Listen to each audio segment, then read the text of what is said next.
Y hemos ahondado también en uno de los pilares que fue la adoración. Y dijimos varias cosas importantes de lo que es la adoración y lo podamos entender un poquito más. No está todo dicho, pero algo de eso pudimos aprender en lo que es la adoración, qué significa, de qué manera se practica. Pero hoy día quiero comenzar el segundo pilar, profundizar un poco más en estos domingos, y es en relación a la comunión. Hablamos de la comunión, pero como un principio general, y quisiera compartir ahora sobre la comunión, pero en distintos aspectos, algunos aspectos prácticos también, de lo que es la comunión. Cuando hablamos de comunión, hay palabras que son un poco sinónimos, que tienen alguna familiaridad con la comunión, que puede ser amor fraternal, puede ser también la unidad dentro de la iglesia, dentro del cuerpo de Cristo, compañerismo cristiano. Son palabras afines que definen lo que es la comunión.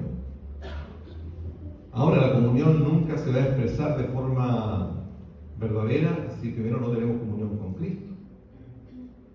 Si no andamos con Cristo en comunión, difícilmente vamos a transmitir comunión hacia los demás. O sea, amor fraternal, compañerismo cristiano. Al contrario, tal vez nos llenamos de egoísmo, de egos, de ambiciones personales, no mirando por el otro, no nos interesa el otro, porque tal vez nuestro corazón también está vacío. Así que la comunión comienza con Cristo. Si Cristo está en nuestra vida, de allí comienza, de ahí parte la comunión verdadera, el amor fraternal.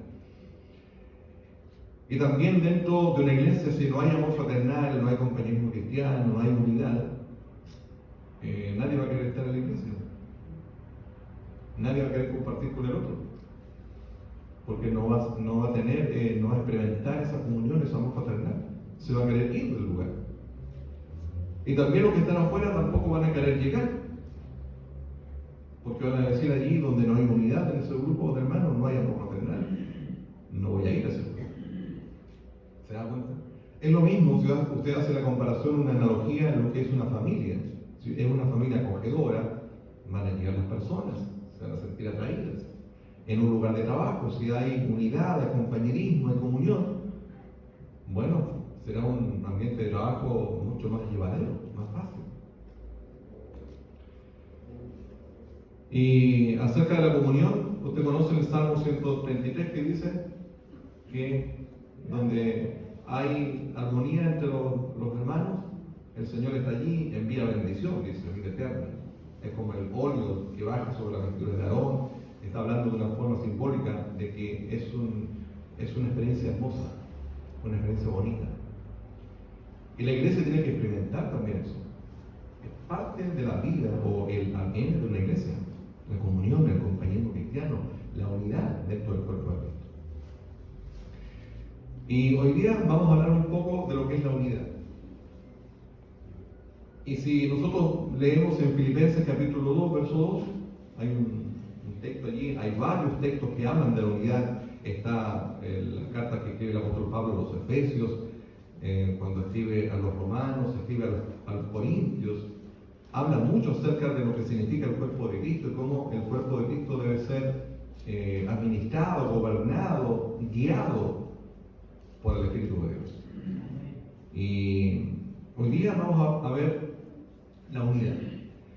Y Filipenses 2, verso 2 dice: completad mi gozo, sintiendo lo mismo, teniendo el mismo amor, unánimes, sintiendo una misma cosa. O sea, el Señor se ocupa de que la unidad, la comunión, el compañerismo cristiano, el amor fraternal sea parte de la iglesia y que lo podamos vivir, lo podamos experimentar como comunidad.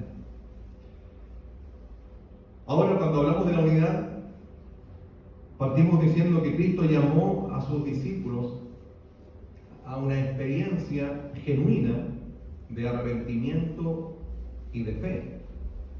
Y esa experiencia genuina de arrepentimiento y fe los transformó y los unió a ellos, a los discípulos, en un nuevo amor que se convirtió en el fundamento de la unidad, el amor. Y unidos a Jesucristo por una fe en común, los primeros cristianos también estaban unidos unos a otros. Si estaban unidos con Cristo, también estaban unidos unos a otros.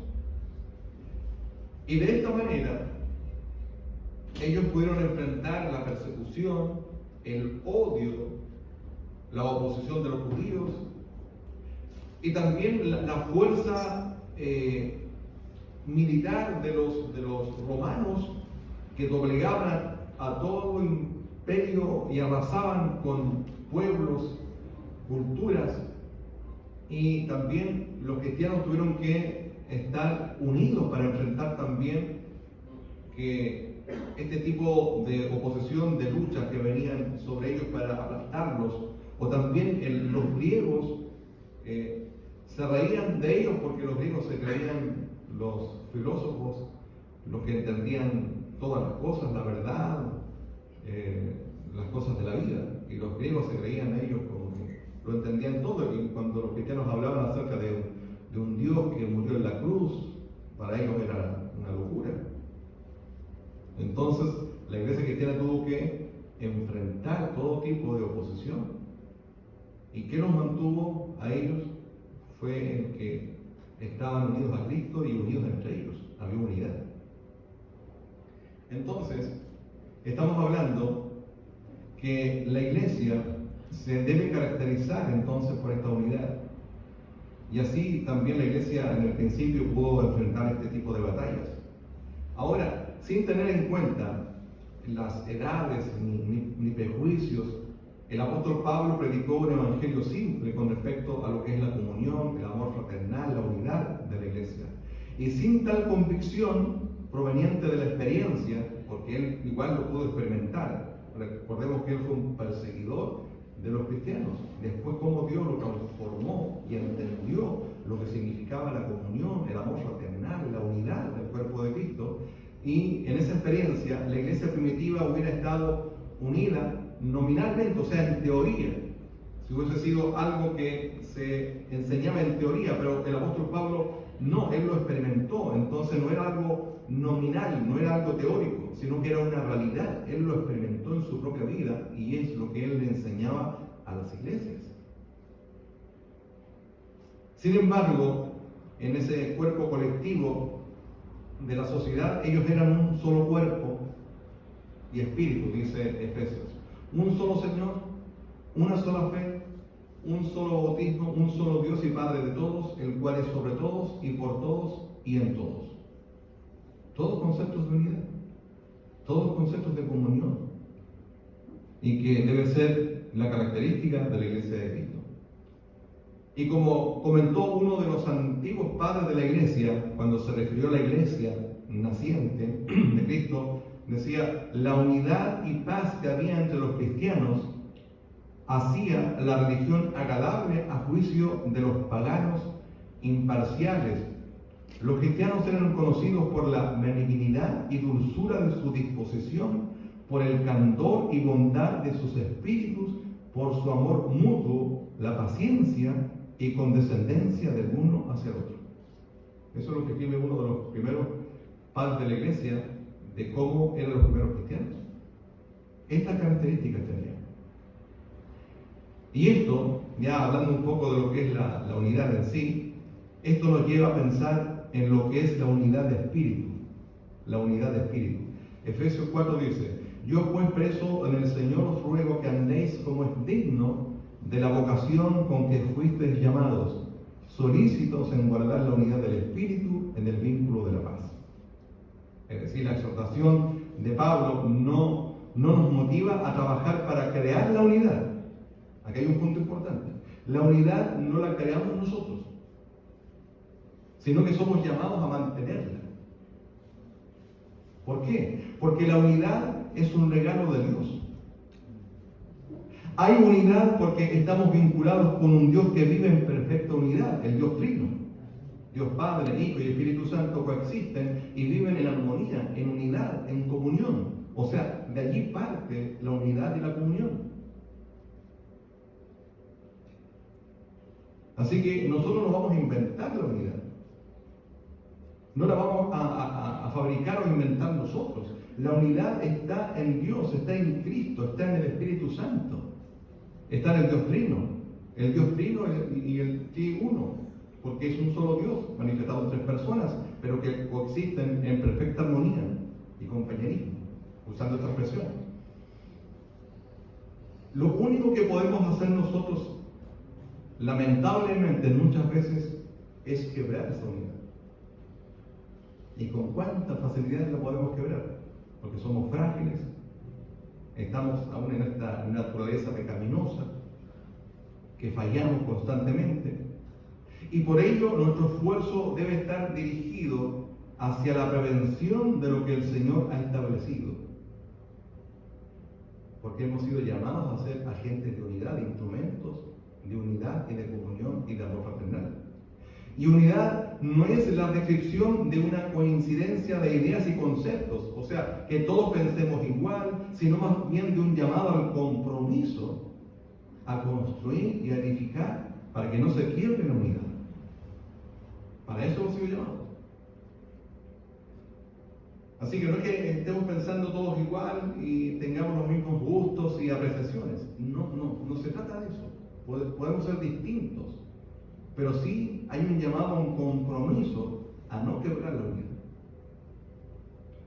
Y vivir en unidad es aceptar el llamado a amar y honrar a todos los que son de la casa de Dios, el cuerpo de Cristo, aun cuando sean enteramente diferentes a lo que nosotros somos. Y se funda ¿en qué cosa? Se funda sobre la convicción que las ideas y los métodos pasarán, pero el amor permanece para siempre. Es verdad, las estrategias, los acuerdos que tomemos en algún momento, la descripción de trabajo en algún momento, va a pasar. Pero lo que debe permanecer y nunca debemos quebrar es el amor. Porque el amor debe permanecer para siempre. Quebramos la unidad del espíritu cuando creemos que las diferencias con los demás nos da licencia, por decirlo así, nos da licencia para criticar, para despreciar a los otros, para condenar a los demás. Y las divisiones y la falta de paz mantienen fuera de la iglesia a los que quisieran entrar, como dijimos al principio, y puede ser causa o la causa de que salgan muchos que están acá adentro. Se pueden producir los dos efectos: que los de afuera no quieren entrar y los que están adentro se quieren ir. Debemos ser conocidos por la abundancia de amor en nuestras vidas, pues ello ayudará a no quebrar la unidad del espíritu. Y la unidad puede ser comparada, como ya dijimos, a ese oro precioso. Los hombres que se han endurecido contra Dios y contra su pueblo, cuando contemplan la unidad y la paz entre ellos, dicen: verdaderamente Dios se halla en ellos. Yo veo a Dios en ellos, veo a Dios en esos creyentes, veo a Dios en esa familia cristiana, veo a Dios en aquella iglesia que se congrega en tal lugar, veo a Dios, porque se practica la comunión, el amor fraternal, la unidad. Dice este Salmo 133: mirad cuán bueno y cuán delicioso es habitar los hermanos juntos en armonía. Es como el buen óleo sobre la cabeza, el cual desciende sobre la barba de Aarón, y baja hasta el borde de sus vestiduras, como el rocío de Hermón, que desciende sobre los montes de Sión, porque allí envía Jehová bendición y vida eterna. ¿Cómo describe, sin ahondar mucho en este salmo, pero cómo describe lo que significa cuando una iglesia vive en esa unidad y en esa armonía? Y así avanzamos a un aspecto más práctico aún. Algunas características de la unidad. Dice en 1 de Pedro, capítulo 3, versos 8 y 9: finalmente, sed todos de un mismo sentir, compasivos, amando fraternalmente, misericordiosos, amigables, no devolviendo mal por mal, ni maldición por maldición, sino por el contrario, bendiciendo, sabiendo que fuisteis llamados para que heredaseis bendición. O sea, también el apóstol Pedro, cuando escribe, no solamente el apóstol Pablo, escribe acerca de estas características que debe tener el pueblo de Dios. Y en una iglesia que permanece unida, encontraremos, por ejemplo, actitudes como el perdón, actitudes como la tolerancia, la paciencia y el amor. Y deberíamos también, esto abro un paréntesis, en algún momento predicar acerca de estas virtudes como la paciencia, el amor, la bondad, la benignidad y otras virtudes más que nos enseña la palabra de Dios, que también habla acerca o lo usa con otro término, fruto del Espíritu. Cuán importante es que podamos también crecer en el fruto del Espíritu. Y los creyentes estaremos pendientes de satisfacer las carencias de los más necesitados. Y no solamente hablo en el aspecto material, sino que necesitamos en el aspecto de carencia, tal vez en alguna conducta, en algún comportamiento, de que los que hemos avanzado un poquito más y ya hay más madurez en nosotros, debemos también practicar lo que es la paciencia, el amor, la tolerancia, porque para eso hemos sido llamados. Algunos ejemplos acerca de la unidad. Si alguno cae en falta, será restaurado con amor, mansedumbre y paciencia. La Escritura habla de aquello. Los recién convertidos recibirán atención inmediata y serán incorporados a la comunidad cristiana. La iglesia se preocupa de aquellos que llegan a Cristo y los trata de incorporar rápidamente. Les enseña la palabra de Dios porque los quiere hacer parte del cuerpo de Cristo. Los miembros se recibirán unos a otros, se servirán por amor, se someterán mutuamente, se alentarán, hospedarán y orarán unos por otros. Claro, cada necesidad que surge dentro del cuerpo de Cristo, la iglesia procurará cómo atender y servir en amor en ese aspecto. Servirán juntos a Dios, porque dice la Escritura, sintiendo lo mismo, teniendo el mismo amor, unánimes, sintiendo una misma cosa, como ya leímos. Tendrán el gozo que procede del Espíritu. Y usted, hermano, hermana, pregunto, y yo me hago la pregunta también, ¿hemos experimentado o estamos experimentando lo que significa vivir en unidad? ¿Es una realidad en nosotros? Si no es así, bueno, tenemos que buscar ayuda. ¿Y dónde, me dirá usted? En aquel que es nuestro sanador. Cristo es el sanador del corazón endurecido por tantas situaciones que se pueden vivir y que muchas veces endurecen el corazón de hombres y mujeres. Y para que podamos recibir el bálsamo sanador, primeramente, que viene de parte de Dios, y para eso se requiere arrepentimiento de corazón, acercarnos al Señor, y el Señor puede hacer en nosotros un reinicio, un reverdecer del amor de Cristo en nosotros, para que podamos vivir en comunión y en amor fraternal. En la carta a los Efesios, Pablo menciona 7 puntos indispensables para la unidad en Cristo.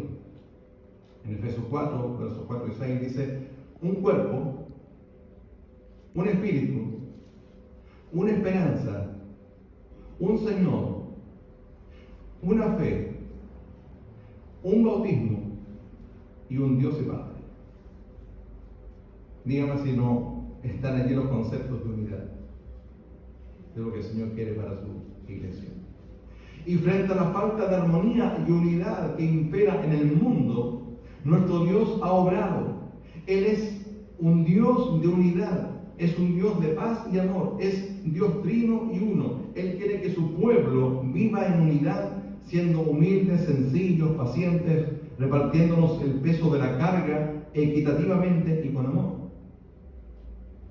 Y así llegamos al punto donde veremos los que atentan contra la unidad, porque también nosotros podemos transformarnos en elementos, en instrumentos, en agentes que atentamos contra la unidad.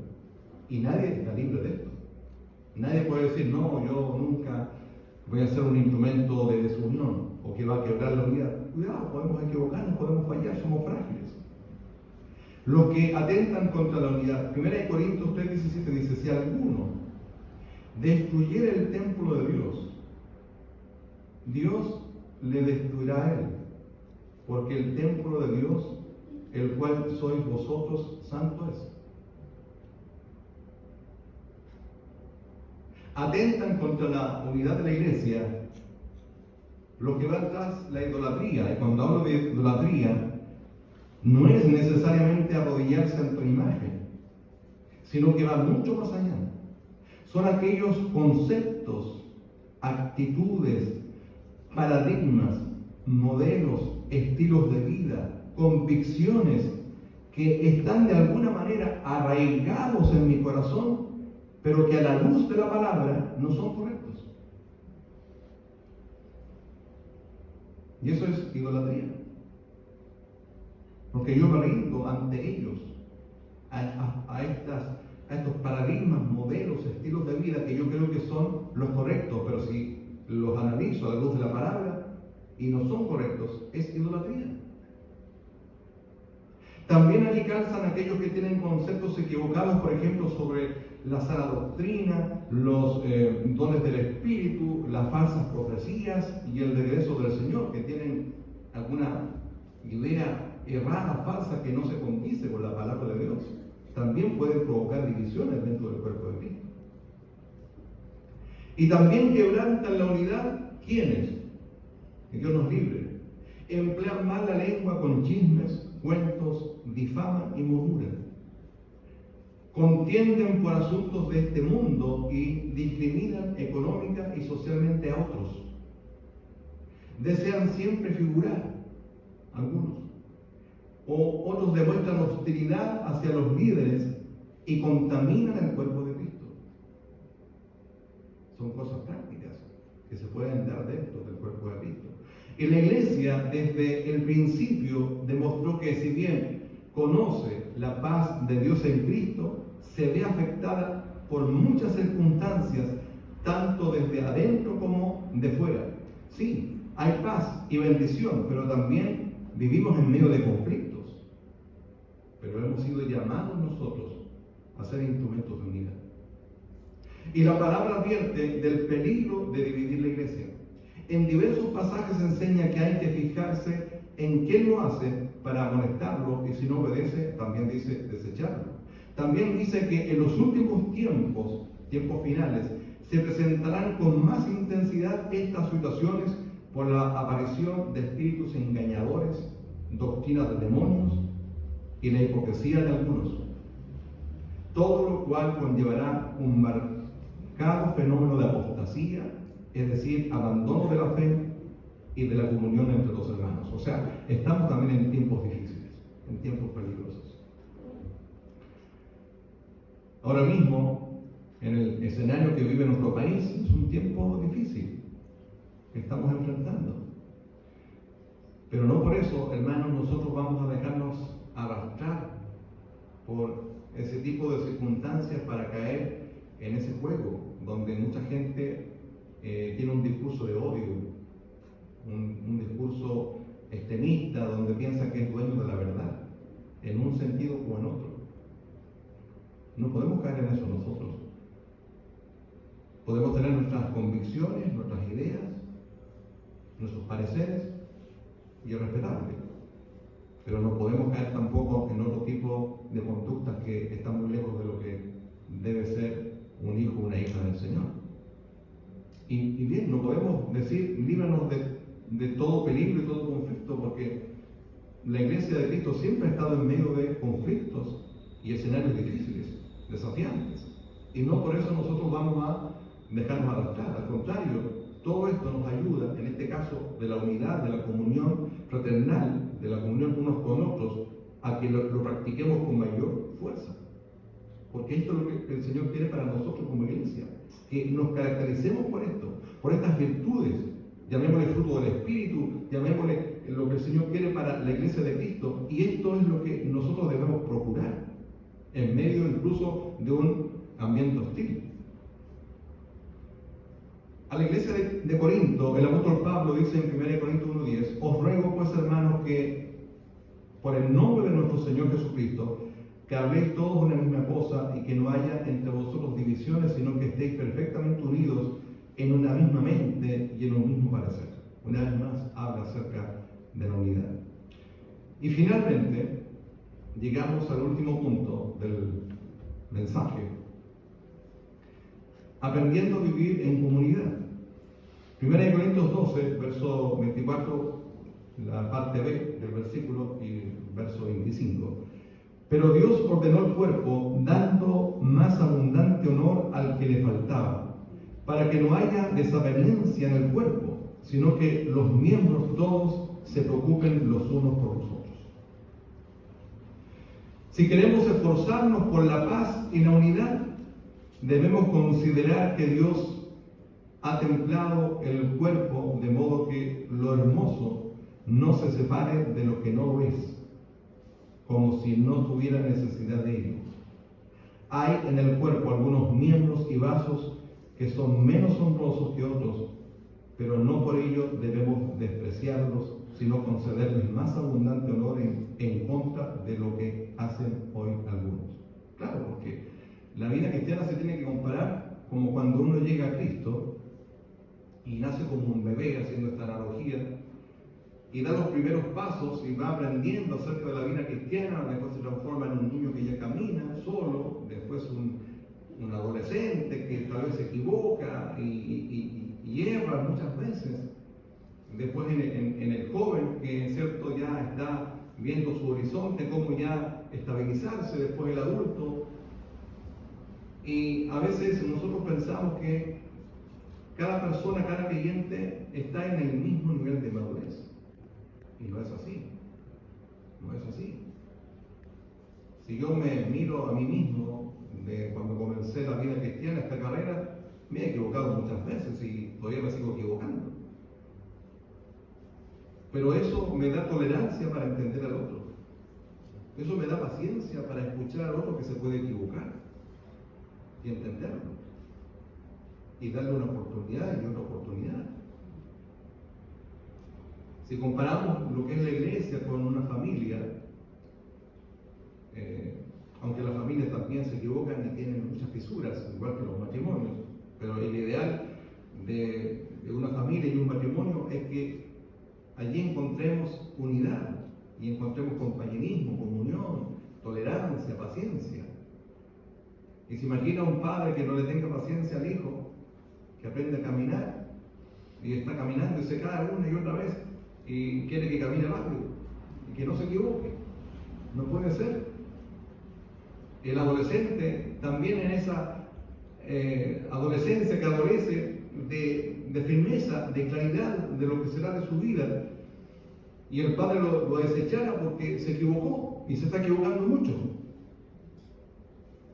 ¿Se imagina cómo sería? Sería muy duro, muy difícil la convivencia. Si queremos esforzarnos por la paz y la unidad, debemos considerar que Dios ha templado el cuerpo, de modo que lo hermoso no se separe de lo que no lo es, como si no tuviera necesidad de ello. Hay en el cuerpo algunos miembros y vasos que son menos honrosos que otros, pero no por ello debemos despreciarlos, sino concederles más abundante honor en contra de lo que hacen hoy algunos. Claro, fácilmente desechamos a las personas.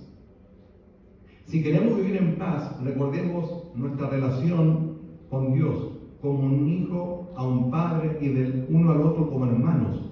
Pensar, ¿esto nos va a unir? Por ejemplo, Abraham le dijo a Lot: no hay altercado entre nosotros, porque somos hermanos. Y Moisés dijo: hermanos sois, ¿por qué os maltratáis el uno al otro? Si queremos preservar la paz y la unidad, debemos tener en cuenta los dones y virtudes que hay en los demás y no enfatizar sus fallas e imperfecciones. Hemos de dejar todo lenguaje provocador, lenguaje divisorio, y perdonar a los que lo usan, interpretando lo mejor posible las palabras y acciones de los demás, siempre pensando que hay una buena intención, que hay un buen deseo, para que no caigamos en lo mismo y nos transformemos en jueces, en árbitros, en que discriminemos al otro, siempre pensando en que lo está haciendo con una buena intención. Estar dispuestos a escuchar, aprender y obedecer a los que Dios ha puesto sobre nosotros. Este es un gran medio para preservar la unidad de la iglesia. Pero cuando personas usurpan la autoridad y se creen más sabias que sus maestros, se da lugar a grupos y posesiones y a la separación. Pero por otro lado, cuando la autoridad se enseñorea de la iglesia y se cree dueña de la verdad, 1 Pedro 5:3, no como teniendo señorío sobre los que están en vuestro cuidado, sino siendo ejemplos de la ley.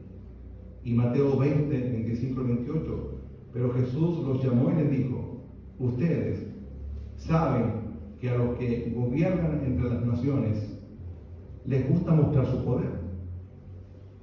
A sus principales dirigentes les gusta ejercer su autoridad sobre la gente, pero entre ustedes no debe ser así. Más bien, el que quiera ser más importante entre ustedes debe hacerse su siervo. El que quiera ser el número uno entre ustedes debe ser su esclavo. Así como el Hijo del Hombre no vino para que le sirvieran, sino a servir a los demás y a dar su vida en rescate por muchos. Los que estamos también en autoridad podemos caer en el abuso espiritual, menoscabando, despreciando, burlándonos, humillando, amenazando, manipulando emocionalmente, mostrando incluso una hostilidad pasiva, pero hostilidad al fin, y también con explosiones de ira.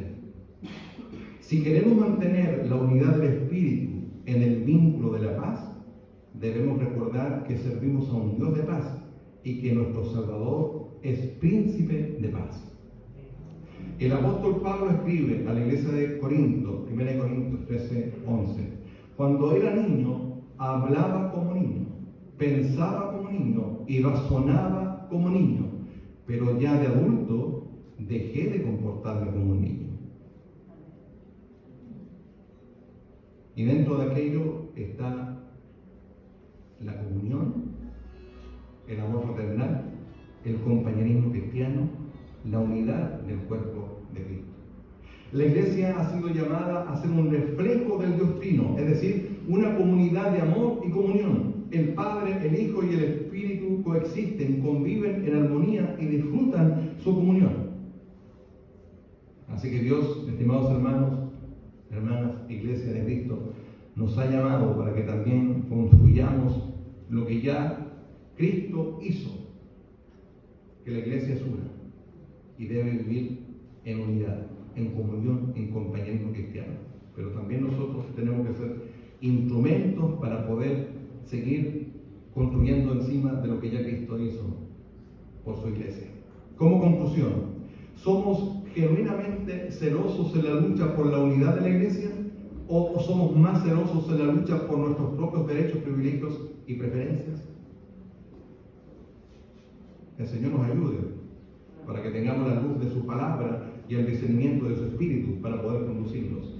Puedes sentirte tentado a pensar que en una pandemia como estamos viviendo hoy a nivel mundial, una pandemia global, y una nueva constitución que será aprobada o rechazada, y los disturbios civiles que pueden pensar algunos que pueden venir, las amenazas que pueden, ¿cierto?, levantarse, y que son amenazas que pueden ir en contra de la unidad de la iglesia.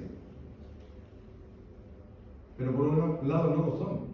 ¿Por qué? Porque son oportunidades para cultivar estas cualidades cristianas en nosotros y en los miembros de nuestra iglesia, porque ellas son cultivadas en tiempos de conflicto.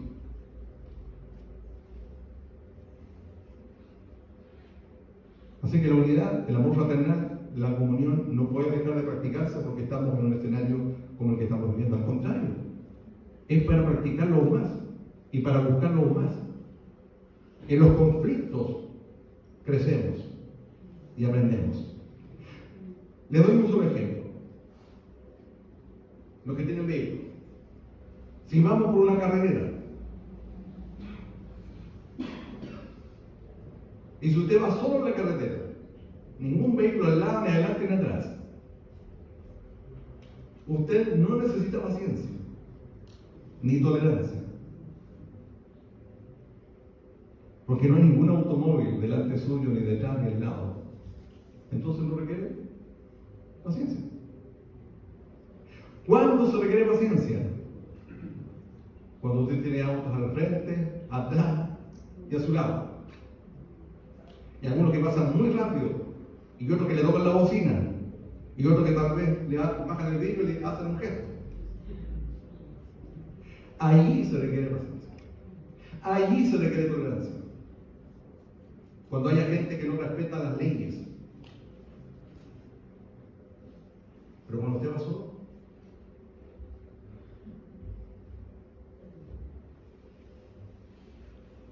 ahí es cuando cultivamos paciencia y nos decimos a nosotros mismos: el Señor, ¿qué me dice en su palabra? ¿Cómo debe ser mi conducta, mi actitud? ¿Qué debo procurar? ¿Qué debo buscar? Pensando siempre en mi propio bien o en el bien del otro. ¿Qué voy a poner sobre la mesa?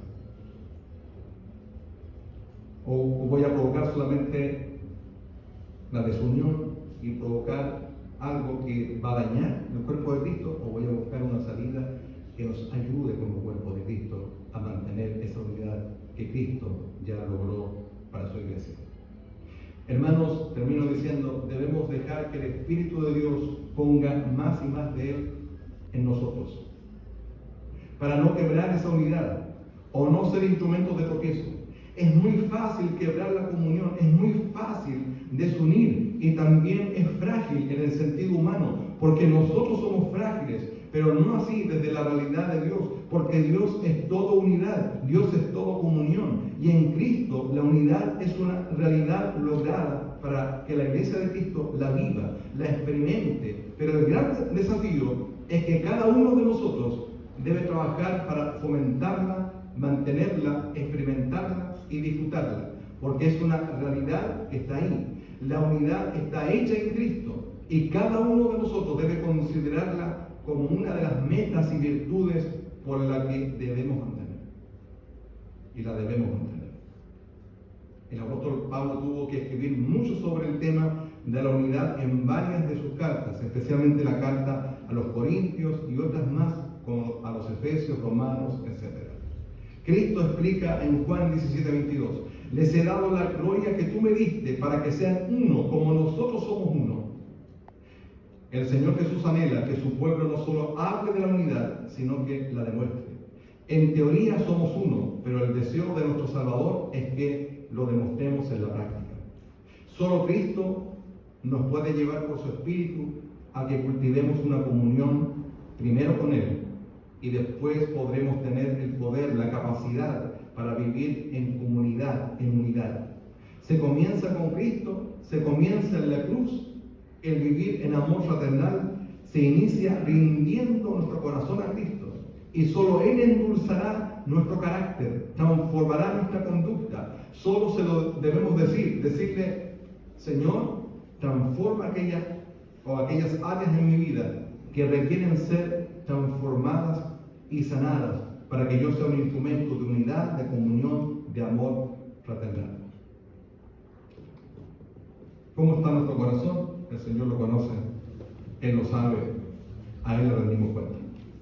Les invito para que inclinen su rostro, hermanos, hermanas, y oremos al Señor.